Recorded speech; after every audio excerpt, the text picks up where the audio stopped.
Well, Ryan Hansen, welcome to Aaron's Opinion. As I said before, thank you for your understanding about everything. And I just cannot thank you enough. I am 101% sure, Ryan, that any friend of Daniel Malone is going to be a conversation that I will enjoy and learn a lot from. So here we go. Who is Ryan Hansen? The mic is yours. Thank you, Aaron. To give a quick shout out to Dan, he is a great guy and a very interesting character. I'm personally very glad to be a friend of his. To me as well, I agree with you. To answer your question, who is Ryan Hansen? I can tell you that it really starts with a clean exterior appearance. My life seems very clear, cut, and dry on paper. Most would read it as though it was a book. Simple, beginning, climax, conclusion, you know, really good resolution. What a lot of people don't know is that from the very get go, my life has been fraught with challenge and a whole lot of adversity. Does that make sense, Aaron? It definitely does. So I really want you to really philosophize with me and really dig deep and really dig into it and really get into the whole fraught. Let's get into the fraughts and the adversary. Yes. On the outside, people see this exterior gentleman who's put together. I'm a bit of a family man. I love adventure. I'm always up for pranks and just good natured fun. What they don't know is that from practically birth, I've had a lot of hidden challenges that really only come out in quirky like behaviors. Does that resonate with you, Aaron? 100%. When I was born, I was a few weeks early. Mom was an alcoholic at the age of 26. My dad, very popular, contrary to belief, was into drugs in a clean way. And what I mean by that was he was popular and known for selling drugs in a very small mountain community in northern Idaho. So because of that dynamic, I was left to the care of my grandparents at the age of 9 months. Long story short, there was other fetal alcohol effects that were not as present in my physical outward appearance. What that directly leads to is I had a lot of cognitive challenges growing up. Some would guess that I had a learning disability that was undiagnosed at the time. In the very beginning, I repeated kindergarten. Most say, that can happen from time to time. It just depends on the family culture at home. My grandparents on my mother's side were extremely loving. They gave me everything a human being could possibly want. Lots of Christmas presents on Christmas, lots of love and attention on my birthday. However, they were very old fashioned. I mean, they were literally survivors from the Depression era.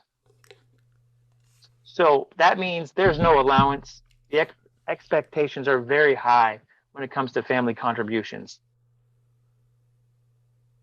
Moving back to the academics, I was required to take summer school practically every summer if I wanted to make it to the next grade. Throughout my academic experience, it became tougher and tougher to achieve, to succeed, to move forward.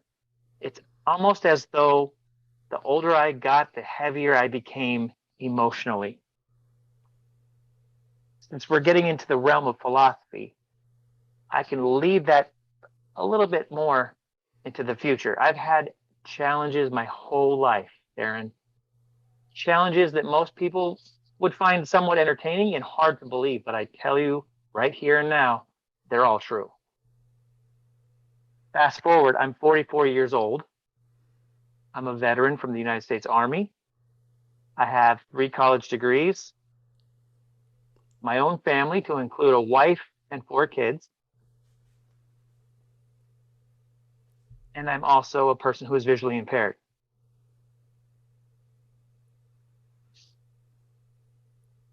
Aaron, if I may, you're also a popular technology hound all over the internet that is also a person who's visually impaired. Is that correct? This is a brilliant episode. You're a brilliant guest. I love Oh, guests like you who dig into it with me. And rather than letting me just interject, you kind of force me to interject. Man, I love talking to you. This is incredible. Well, I don't know where you got that vocab for technology hound. I wouldn't consider myself that. No, for the record, hi, nice to meet you. My name's Aaron Richmond. By no means am I a technology hound, but I'm someone who supports the United States. I'm a teacher of English as a second language, and as you can tell by my enthusiasm, I love my hobby is podcasting. I'll tell you. So, what your question in the back of your mind is, Aaron? Can you tell the audience a little bit more about your background and where you came from? Sure, guys, I'd be happy to. So, my name is Aaron Richmond. I'm 30 years old, and I was born blind with glaucoma and a congenital heart defect. And my life was basically the same. You resonate a lot. Your life, my life. It sounds like me. A lot of that. By the way, I'm very. First of all, I have to say that I take this matter of seriousness of drugs and substance abuse very seriously. Luckily, I do not suffer from that, and luckily, no one in my immediate family does. But we're very fortunate for that. A lot of families suffer from what you explained with drugs and alcohol and that type of thing. It's very common all over the disability community. And then what you said was, you really reminded me of my father's stepfather when you said that you grew up with people who were raised in the Depression era and had very, very rigid and high expectations. And I've noticed that too with one of my relatives, that he's very strict, but also very kind. And I've noticed that is that their generation, the generation that came out of the Depression and the Korean War generation, they are very, very tough people. They're very strict people, but they're also very loving people and very kind people, and the type of people that are supportive and kind. So I agree. I agree with everything that you just said. My life has been fraught, as you say. Apparently, we have to incorporate the verb fraught into this episode. My life has been fraught with challenges, especially in school. My parents had to fight even to have a teacher, the visually impaired, teach me when I was in elementary and secondary school and then high school and things like that. And then I went to university to study international affairs, knowing that I really had no interest in getting into, civil service. But regardless, I had the degree, and then I got into online teaching.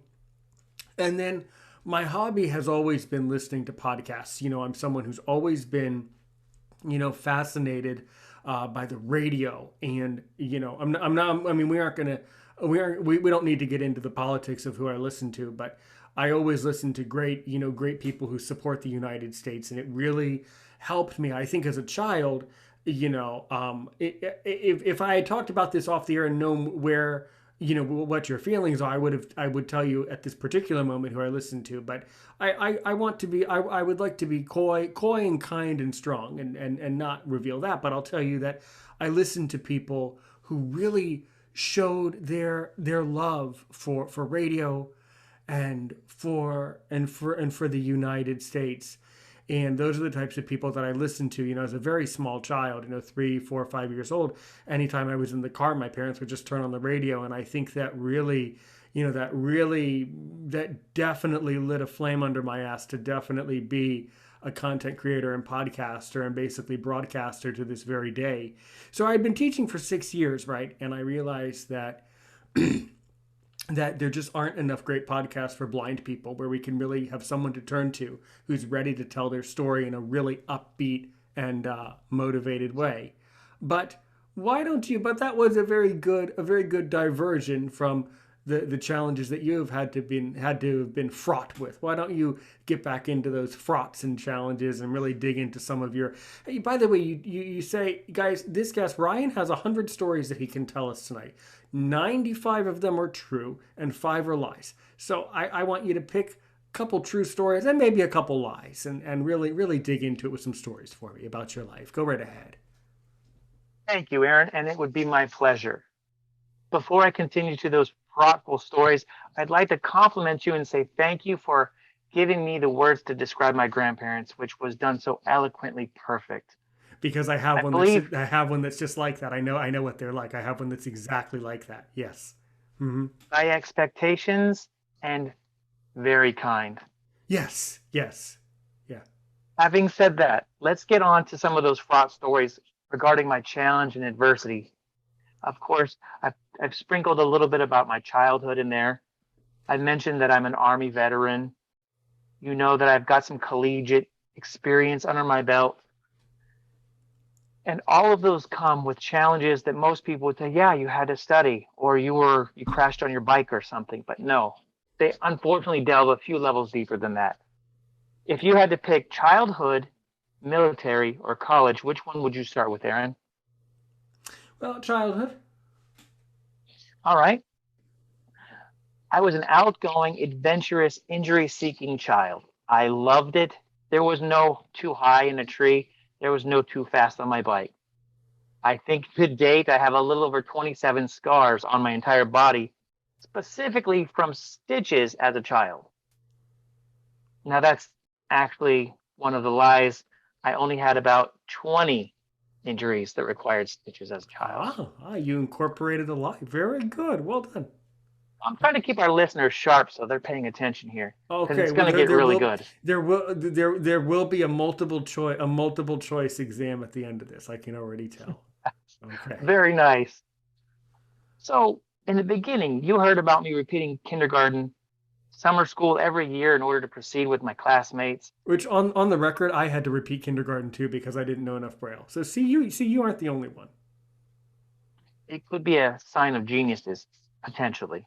Uh-huh. No, I'm just kidding. All right. Yeah, it is. But the part that makes me uncomfortable, and I will divulge this to any listener, is I required a certain level of attention that my grandparents at some time and point had a hard time keeping up with. I became mobile, I could get around, and eventually I found trouble. Some people say I was acting out. I could definitely backtalk some teachers. I had more after school detentions, Saturday schools, and suspensions than the most common student. Let's just say that. But where it gets a little bit dark, Aaron, is in my early teen years, there was a relative very close to our family. And almost as a predator, he saw my naive and less than focused mind.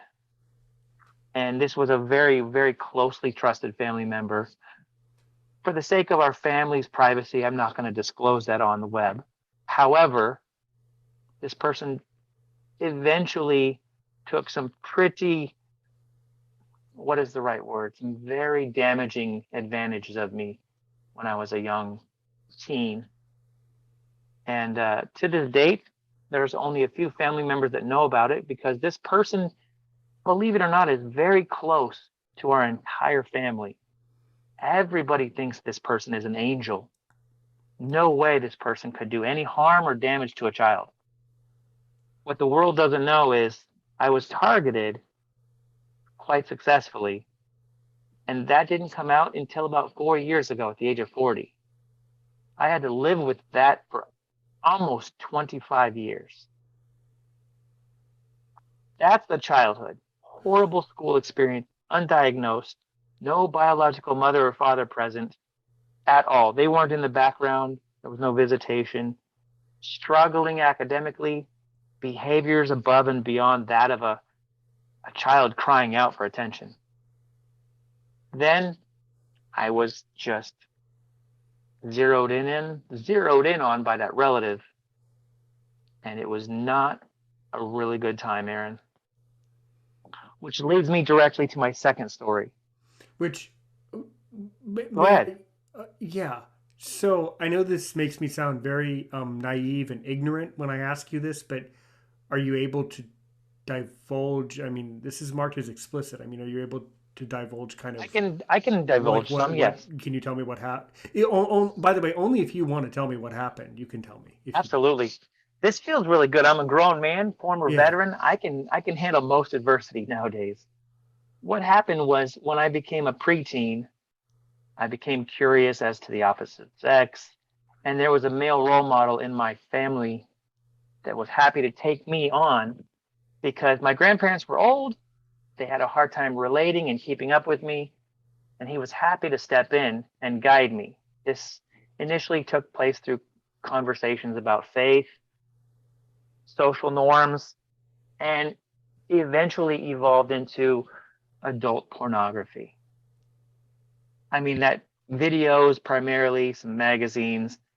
And once that escalated, this person who I had known my entire life and actually looked up to like a father figure revealed his true self and convinced me to go through with certain sexual acts that were extremely, I mean, obviously my instincts told me everything about it was wrong, but I had known this guy since his child was born.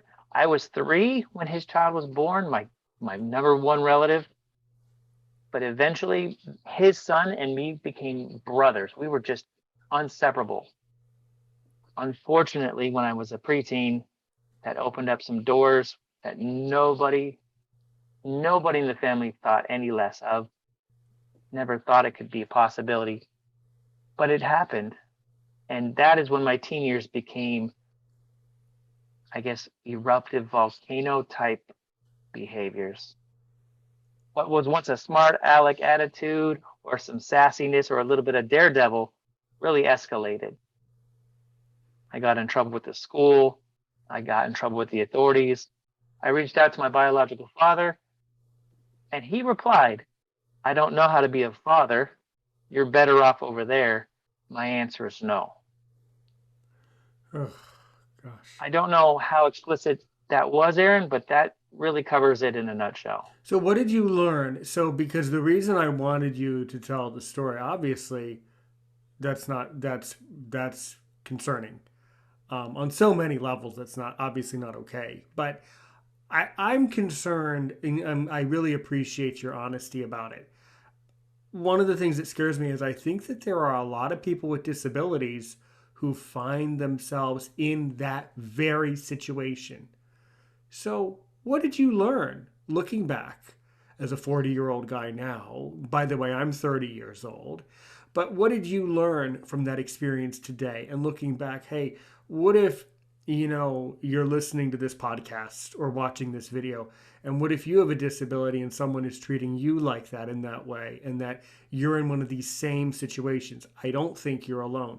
I think there's a lot of blind people today who are in these types of relationships. So what do we do? What do you think? What's your words of wisdom? I've had years of thinking and just really thinking about how this works and what I would say to someone in my position from years ago. And that would be, and it has always been this, I believe, for decades and decades, communicate to someone you trust, let somebody know. So Because, our period. generation, Yeah, our generation says it a little bit more differently. We say, if you see something, say something, or speak up, say something, tell someone, right, right. absolutely. So I think that proves. I think therein lies the lesson. So speak up when you need to, or if you need help, say so. Right? Someone and I've been I'm not going to get into a big discussion about it, but I've been in a similar, well, luckily not philosophically, luckily not that situation, but someone that I know, in my past was in a similar situation, a very different situation, but just as bad in a different way. And I wonder, hey, would that person be around today if they had spoken up and said, hey, well, I don't know, but the fact is that I think that in life, if you need help, no matter who you are, you need to say, hey, you know what? I need help. Please listen to me. And I think that therein lies the lesson. Story 2, go. Story 2. You've heard about my absentee mother and father, my academic struggles, being molested as a young teenager. As you can imagine, all this leads to me wanting to get the hell out of Dodge as fast as possible. Halfway through my high school career, I signed up for the U.S. Army, with still an entire senior year left. I couldn't get out of there fast enough. As a matter of fact, 2 weeks after my high school graduation, I was in the United States Army in basic combat training. I received a letter from my school district saying, Mr. Hansen, unfortunately, you have not achieved the credit requirements to graduate, even though we sent you a diploma and you walked. It has come to our attention that we must revoke those credentials at this point. You know what I would have done in that? You know what? I just got to interject here. You know what I would have Sure. said? I would have said, well, too bad. I'm in the Army. Bye. Yeah, that's interesting. I kindly responded with, I followed the guidance of my counselors and academic advisors and currently reside in South Carolina as a soldier in the United States Army. What can we do to solve this? That's great. You know what? You just showed me. You know what? You just showed me that you're a person who cares about others. You care about people. I just wouldn't be that nice. I would have been like, dude, screw off. I'm in the Army. That's your problem. I'm serving my country, is what I would have said. And very proudly I was. I should disclose at this time. I don't want to mislead our listeners. That's At the okay. You can time, I mislead was them a little bit. fully sighted. I was a handsome, well-built, athletic, daredevil child, all the way to the age of probably 44. Anyways, right now, I am a person who is visually impaired. Right. Back then, I blended in with everybody. No, understood, and I'm glad that you uncovered that. But I kind of had a feeling that you were sighted. You just led on to the fact that you were sighted at that time. Of course, don't worry. I believe that blind people need to be in the Army, but that's another debate for another episode. But anyway, as we say, but you digress. So you wrote back to the school. Very kind. You're a very kind person. Wrote back to the school. Well, how can we solve this? And to what did they say? I said, write us 3 letters talking about the best day of your life, the worst day of your life, and a compare and contrast essay between the two. And I did, during my fire guard duty at 2 a.m. And they were happy to give me those credentials and credits and move on. Everything was fine. But technically, I graduated high school with a 1.9. For those who don't know any better, it takes a 2.0 minimum to graduate high school, but somehow, with maybe some resilience and perseverance, I once again squeaked through the cracks. In the Army, I flourished. There was 100 people telling me what to do every minute of every second of every day. And let me tell you, Aaron, I thrived. I did very well. There was adventure. There was learning, knowledge coming in. I got to experience the rest of the country, not just my hometown geography. And it was amazing. It was an eye-opener. I realized how lucky I was and how sometimes unfortunate I was as well. So 4 years, I did the 31 Charlie, which is fancy military talk for single channel radio communications operator. I connected the radios to satellites, the handheld walkie-talkies you see on MASH, for you older people out there, and everything you can imagine to communicate back and forth. That was what I did. I like to tell some of our listeners that I was basically radar from MASH, but a lot cooler and a lot younger. And What years were you in the Army? I was in the Army from 1996 to 2004. From 1996 to 2000, a total of 4 years, right after high school. So Right. between the ages of 19 and 23. Okay. As you can imagine, I was an adventurous, young, energetic kid, flourishing, but also finding mischief and trouble wherever I could. So to fast track this, at the very end of my stay enlistment as a soldier, I got into some more trouble, Aaron. I was done. I out processed. I had my honorable discharge in hand. I didn't even need to set foot back on base one time. No more haircuts, no more dining facilities. I was done. But me and the fellas wanted to go out for a few more nights of trouble and mischief. And my friend, we found it. Boy, did we find it. Your silence tells me you're curious. Keep talking. Well, this mischief that I partook in was basically vandalism. Me and a couple friends, other soldiers in the military, we just got those good old fashioned wrist rocket slingshots, some steel ball bearings, big old bucket of marbles, and we cruised around and we blasted the largest windows we could find both off and off our military installation. Now, as you might imagine, we were somewhat cautious about it and we didn't get caught. We continued. We did it several more times, about once a week. And it got to the point, Aaron, when some of these businesses would fix these windows. Very popular businesses that if I mentioned, you would know. To name a few, Blockbusters, Kinko's, McDonald's, and I'll leave the rest to your imagination.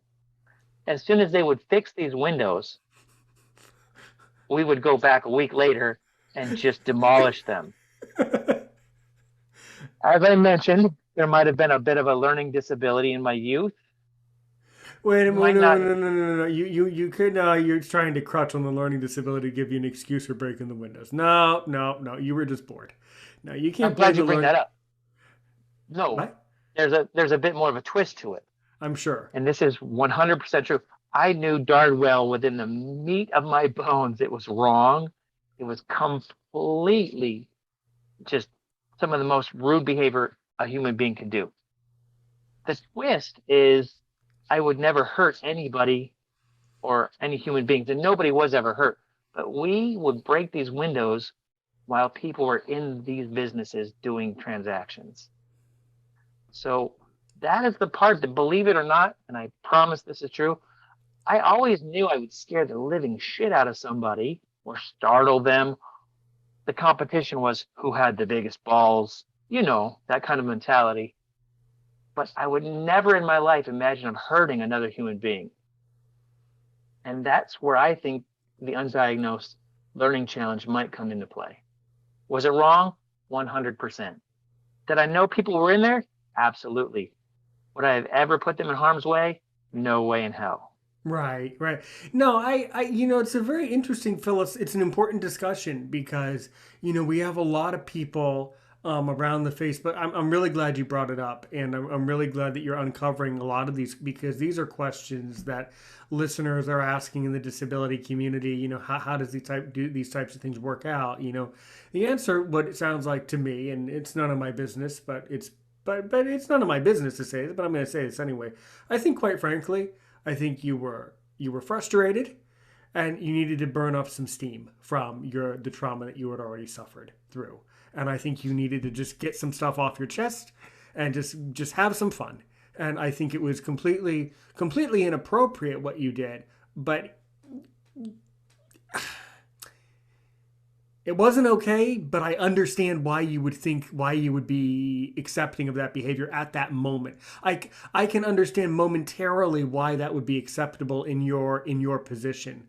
So yeah, you sort of have, yeah, it goes both ways. You can say, well, I had a learning disability, so I couldn't really process all the consequences, but still you knew it was wrong because it is. It's hard to say. It's hard to tell. So, but there was some sort of an effect of this. So eventually you get caught though. So then, yeah. I'm glad you brought that up. Absolutely, it was wrong. There's no question. And I will definitely tell you about those consequences in just a moment. But I've recently sought a lot of counseling since COVID has hit. And what my counselors advised me is that it is possible at that time that with abandonment issues Yeah. from my mother and father, from my grandparents who loved me to no end, what couldn't keep up with me to the lifelong relative that took full sexual advantage of me, Mm-hmm. my failures as an academic, that was potentially a subconscious request for me to act out. Something along the lines of, is anybody really paying attention to me? Or Sure. am I Sure. Sure. Sure. actually, Yeah, I I can think get it away with was murder? right. I think that's exact. I think they're right. I think it was you. I think the real reason why you behaved like that is to say, I need some help. I need. You were saying, you know what, my life is really screwed up. I was treated really poorly. I've had enough. You need to pay attention to me. So, like, I and I'm super conservative and super harsh and super strict about things like this, but I don't blame you for 1 second. No wonder, if if your parents abandon you, if you're molested as a teenager, if you're acting out at school, if you're having all these problems, uh, well, anybody who has those problems should break a window. Quite frankly, like, your behavior was actually justified philosophically. Now, criminally, fundamentally, civically, socially, not. But in your social situation, you were actually in the right, if you don't mind me saying. Hey, emotionally, sure. Yeah. Legally, No. no chance in Hell hell. no. And Right. you're right. I was completely bored and most likely acting out from a childhood trauma. Right. But what Ha- I'm saying is the fact that you did that. I'm what I'm saying to you from man to man here about it. It was only like really it was only half your fault. Is what I'm saying. Yeah. So I would agree.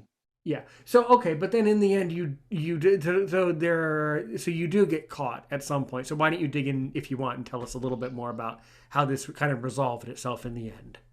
I'll try to make this a bit juicy, but I promise to you and all the listeners, this is 100% accurate. Okay, My, I believe you. my fellow soldier and I were driving. It's about 2100 hours, which is 9 I p.m. know, I know. Yeah, that's what I use that time too. Right. We're in southern Texas in the military. We come up to this huge chiropractic building. It's tinted windows, 2 story. This thing's got to be 50 feet by probably 100 feet tall. It's got a nice decal of a spine on it. And he says, "You want it?" I said, "You can't stop me." So I pull back this old fashioned wrist rocket. And my friend goes, "Hold on, hold on, hold on. I think there's a cop behind us." I said, wait, wait, wait. What? I said, "Yeah. You see it?" He goes, "Oh no, it's not a cop. My bad, my bad." So I let that sucker fly. The window first turns like an opaque gray, and then this 2 story, beautifully ornate window drops like a curtain cloth. And then immediately the red and blue flash behind us. We get pulled over. I'm driving.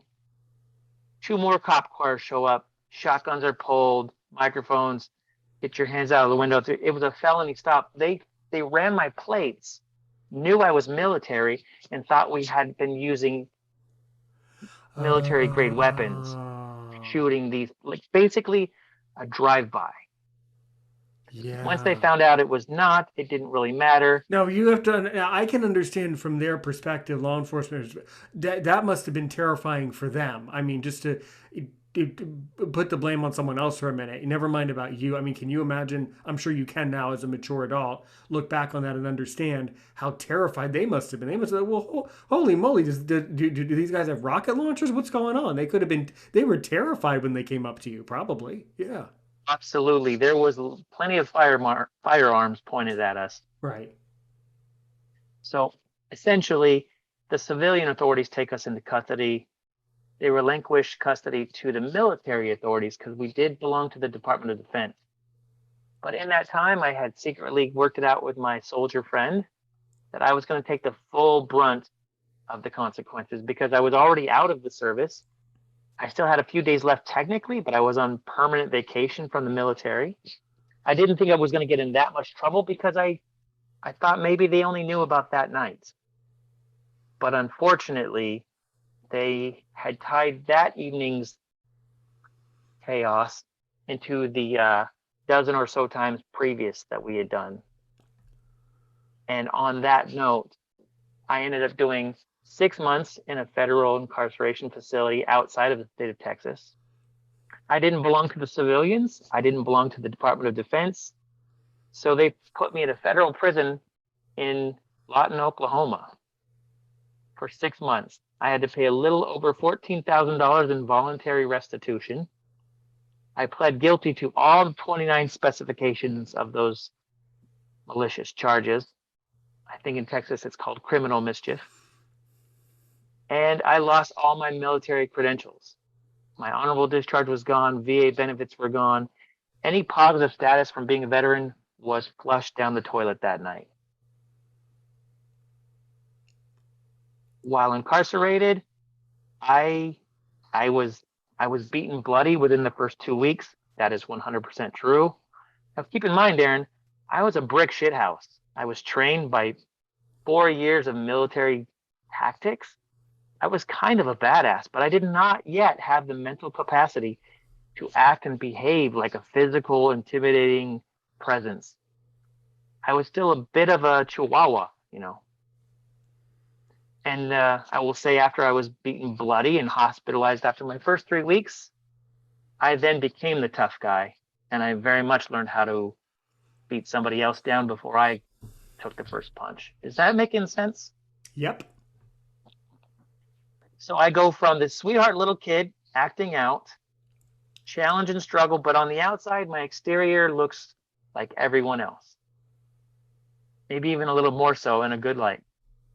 But at the age of 23, I'm now in a federal prison, 6 months, lost all my veteran status. My relationship of 6 years at the time went down the toilet. Wonderful gal down in San Antonio, Texas. That's we're still friends today, but that basically cost us that adventure.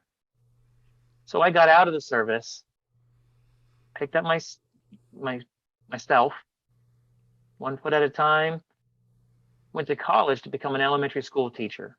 I thought with all my struggles and challenges as a youth, I could maybe help somebody else, you know, step in and intervene for that underdog. I completely agree. Yeah. I was drawn to take all this negative, horrible black tar garbage inside my heart and just use that to build something positive for, you know, someone who might have been going through that situation. So I became an elementary school teacher, Aaron. Wonderful. Believe it or not. I attended. You know what? Let me tell you. I believe you, and I would hire you in a heartbeat, because I think you're absolutely right. I think elementary school is the most traumatic experience of anyone's life, and that's when they need strong people like you, who are real people, who understand struggle and understand the value of learning from your mistakes and overcoming. So I would certainly hire you. Yes. Thank you, Aaron. That feels good to hear as an adult, and it would have been great to hear as a young adult. Yeah. Unfortunately, my challenges, they're just getting worse. I finished college. I have a 3.6. I had to take 4 levels of mathematics to become an elementary school teacher. I failed each level 3 times and passed it on the 4th. So once again, much like my childhood, I took summer school every summer all the way up to the age of 28. I'm in University of Eastern Washington. I'm doing great in all facets except for mathematics. Something about, and my professors would say, Ryan, you've already failed this class twice. Are you sure this is the degree you want to major in? And I said, absolutely, no questions asked. And I eventually persevered, got my bachelor's degree. And that, my friend, is where the blindness comes around the corner. In my first year of teaching, the kids loved me. The parents knew my methods were completely unorthodox, but the kids were following me like General Patton. It was wonderful. My first year of teaching, Aaron, some stuff started happening to my physical construct. Parts of my body were going numb. I would occasionally lose track of a topic or time. Sometimes people thought, is this guy, he seems a little bit mentally not present. What's going on with, he loves his passionate teaching career, but what's going on? It's his first year. Maybe he didn't learn everything in college that he could have. Come to find out, parents are getting involved. Uh, those that I call parents were my godparents as a teenager, and I'm digressing here, and if that's okay. There was one man who intervened in my life. He was a high school security guard at the time, and he saw my behaviors, he saw my academic records, and he took me aside and he asked me what was going on. Because he actually kept me out of trouble quite a bit, and he started mentoring me. On a side note, Aaron, this guy was the catalyst for my entire life turning around. He is the one who gave me the attention and love that I never had as a youth outside of my grandparents. He was the father figure that took over only a few years after my relative took advantage of me sexually. Getting back on track. First year of teaching, I think things are going great. There's some weird biological things going on with me. Some people are wondering if I'm on drugs.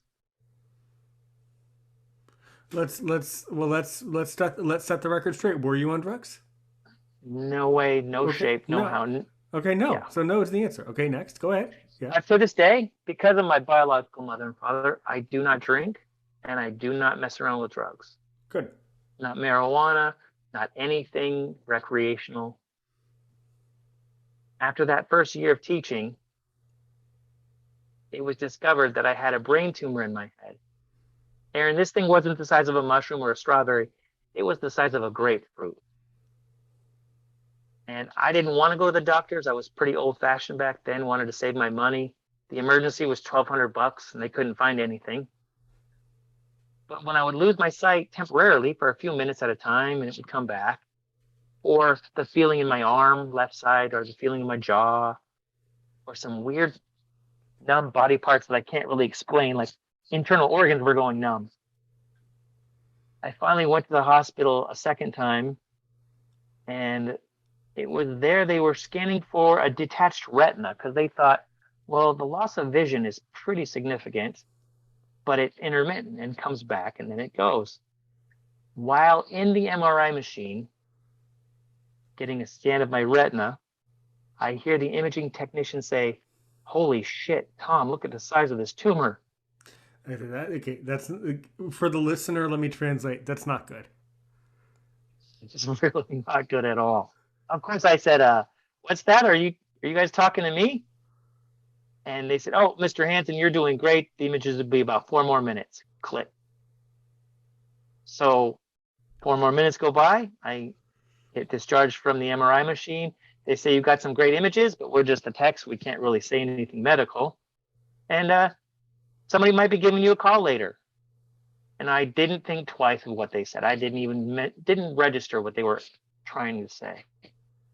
So I'm at home in my studio apartment with my girlfriend at the time, and they're calling my flip phone at the time, going off like crazy. It's about 8:30 p.m. I open it, I hang up on it, I open it, I hang up, and finally, the 5th time they called me back, I said, "I'm trying to fucking sleep. What's your problem?" And I slammed the phone shut. Pardon my French, Aaron. No problem. This is marked as And explicit for a reason. No problem. well, my girlfriend at the time says, "That could be the hospital." Almost within seconds, the phone rings again.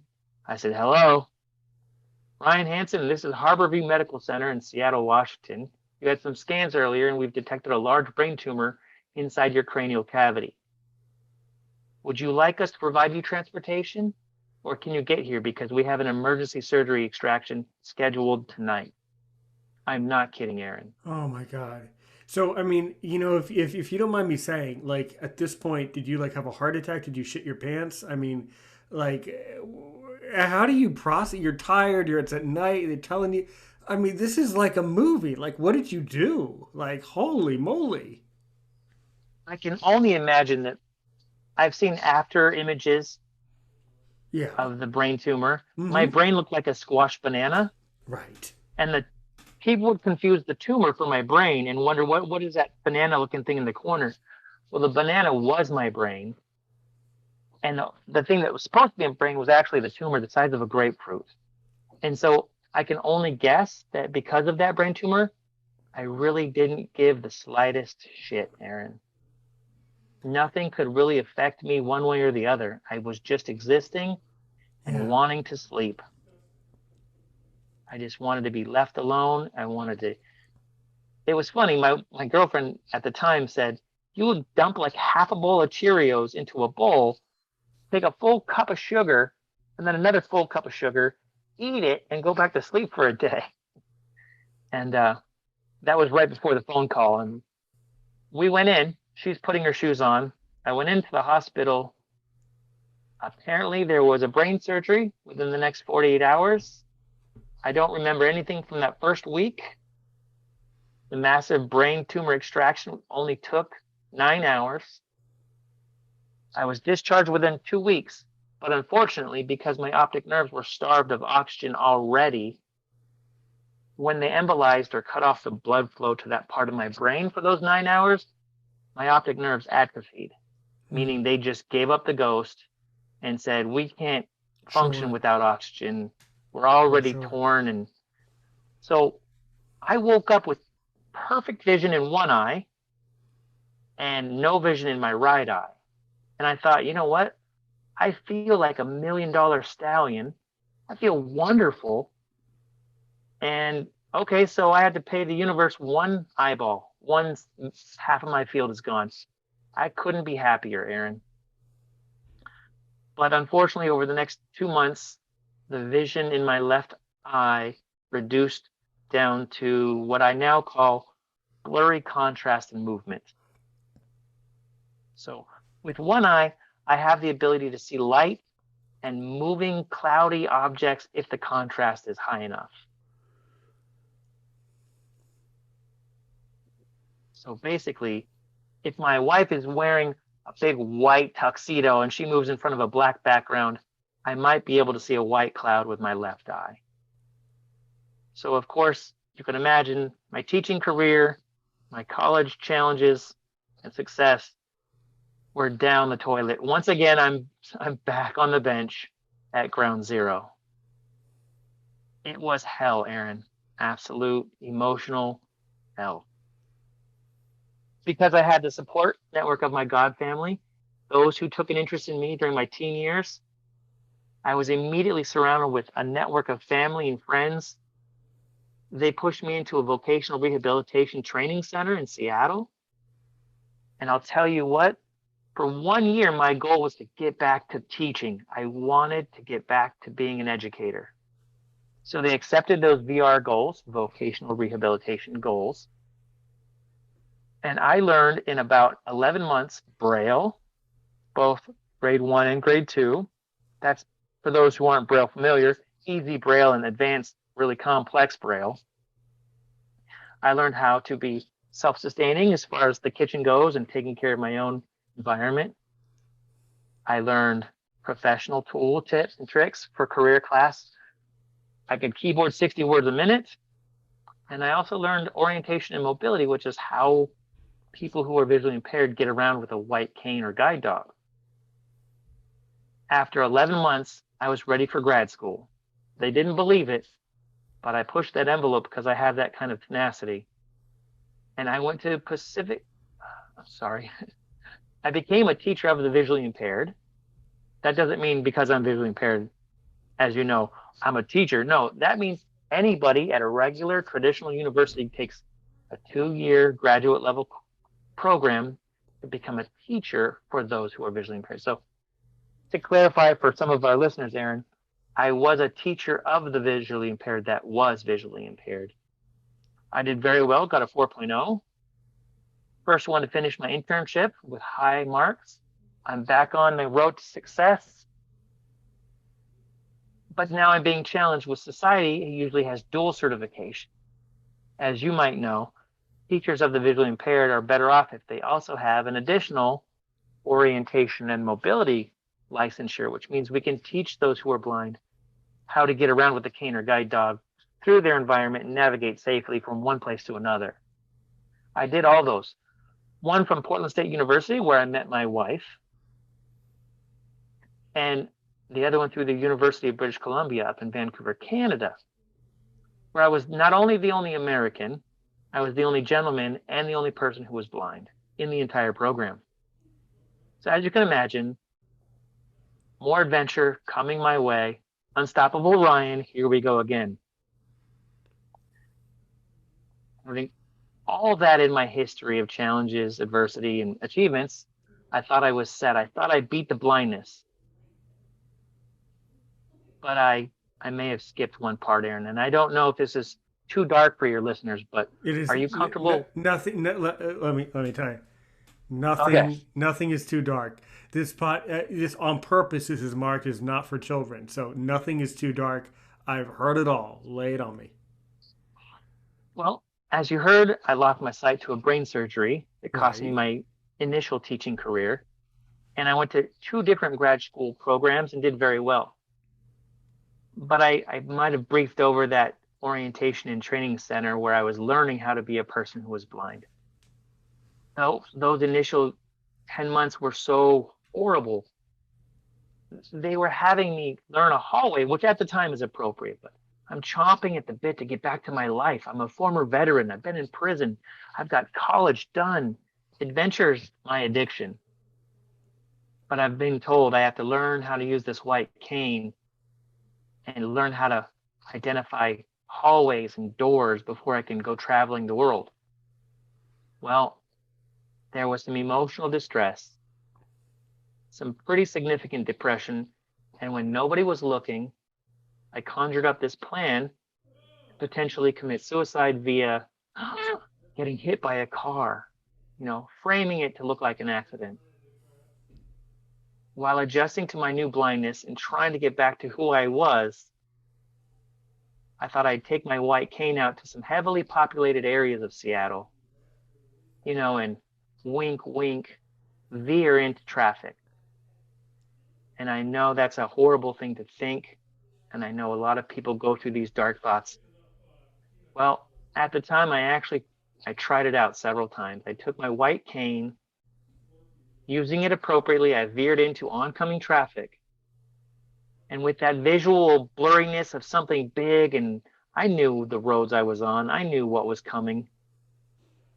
But believe it or not, Aaron, because of my white cane, these immensely huge 3-ton vehicles would veer out of my way. And initially, my attempts weren't working. So I thought I would up my game a little bit and go to some larger intersections. The more I tried to end my life, Aaron, the more I realized people see me now, they empathize with me, and they're giving me their courtesy and respect by veering. They're paying attention. Something I've been looking for my whole life is to be paid attention to, be respected. And now, as a blind citizen that can't see them at all, I am more visible to the world than ever before. That, Aaron, was my motivation to pursue grad school, continue my goals as an educator, to keep pushing forward. And as you can imagine, I'm now a stay-at-home father to a blended family. The youngest one is 7 years old, and she's all biological mine, rights, privileges, and craziness. And the older three that my wife brought in, they call me Papa, and I love them just as much as I love my wife and youngest. I was raised that way, and finally, Aaron, I am where I'm at today. I've done some work with the state of Oregon. I not only led, but I managed a full university 6-week summer program for high school teens who are visually impaired. And I finally got to reach those students who needed that attention and understanding, but also that kick in the butt, like you said. You need to have that firm hand that says, I'm here, I care about you, but you are going to straighten up and you're going to push your potential. I had the experience of doing that for 2 years on behalf of the state of Oregon, doing it very well. I was happily working 85 hours a week, getting paid for 40, but that's okay. Fresh out of college, using my credentials, empowering youth that is also classified as the underdog. I'm telling you, Aaron, I, Ryan Hansen, was living the dream that no one could imagine. And then COVID hits, destroyed the program much like everyone else. And now I am at home simply valuing the pleasures of my family every day and meeting wonderful people like you. I don't think I told you any crazy lies. That was all true. I have many more stories to tell, but those, my friend, are the bullet points. You speak so well. So, what about the full length movie in the theater? When are we going to see that? Because you need to make a movie about your life. We're waiting to hear back from Tom Hanks and Brad Pitt. Oh, Uh, okay. Brad Pitt's a And little me, upset. right, and Yeah. me too, because I'm also an actor in that too. I think I don't know what character I play in your life in the movie, but we'll work that out. My people will I talk think to we you. will. I think so. But seriously, you should make a movie about your life. You should write a book. I was going to say when's the book coming out, but your life is so good. We just need to go directly to the cinema. We can't be having people at the bookstore. We need to go directly to the silver screen with your story. If you'd Seriously. like, if you'd like a cherry on top, I love telling this story, and it's one of my favorites amongst the family. If we have a quick 3 minutes, Let's see here. Let's see here. I'll tell you exactly. Um, um, you know what we do. I would like you to tell the story. I would like you to summarize the story, and then we'll end. So we're wrapping it up here with this episode. No, you know what? You know what? I want you to tell. First, I want you to tell that story, and then that'll be the last story you tell, and then I'll ask you another question. But go ahead, tell that story for me. just not at the movie theaters. My entire life, I'm an avid moviegoer. Okay. Fast forward, I'm an adult who is blind and handling my disability pretty well. I'm now in a movie theater with my wife. They're showing preview trailers for other movies. And there's another culture group of young men from some other country, no disrespect, and they're talking way too loud. And I can't hear the movie or my audio descriptive device. So I can hear the narrator describing what's going on in the screen. And I lean back to these probably 4 or 5 gentlemen that, or maybe in their younger 20s. And I say, hey, would you guys mind?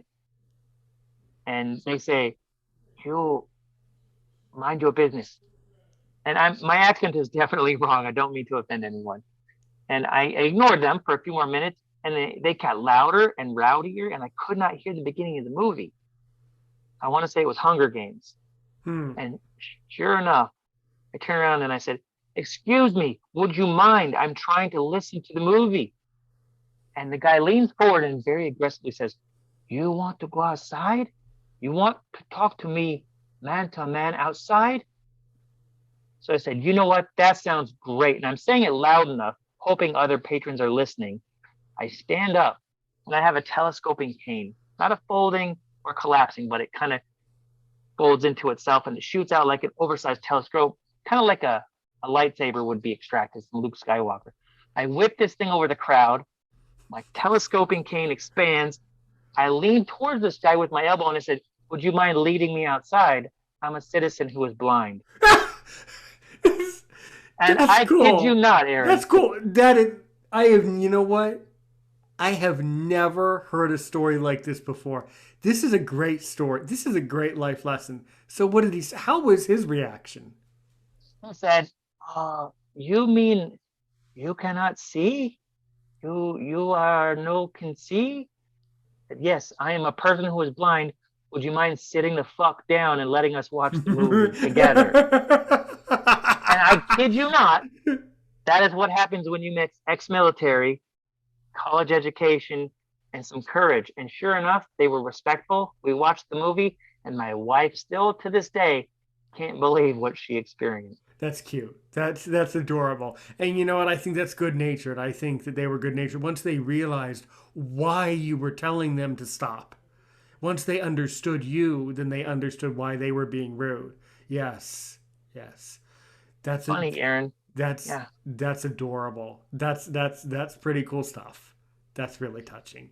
You know, Thank you. you know, you and Daniel Malone. Oh my God, you and Daniel Malone. Let me tell you, definitely characters in the community, man. But as you know, I like to, and of course you've been listening to the podcast, or if you haven't been listening, you should lie and tell me you've been listening to it. Oh But yeah, as I've you been know, listening. well, there you go. So as you know, we end every episode by me telling you thank you so much. I really learned a lot. Most importantly, I hope that the audience will get a lot out of the life lessons you gave, because you just gave a lot of courage and a lot of sense about how to go about life like a true American, like a true person. And that is what is so loving and so infectious about your character. I mean, that's really cool stuff. So of course, if I could ask you only one question, or your story was so good it distracted me from my own script.